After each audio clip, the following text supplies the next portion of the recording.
Hello everyone, my name is Vilas and I'm an engineering Voyager at the St. Regis, New York.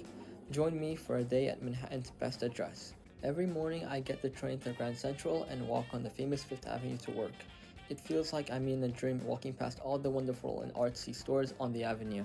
Today I will be completing some room inspections. This includes checking the bathrooms and its caulk and grout work.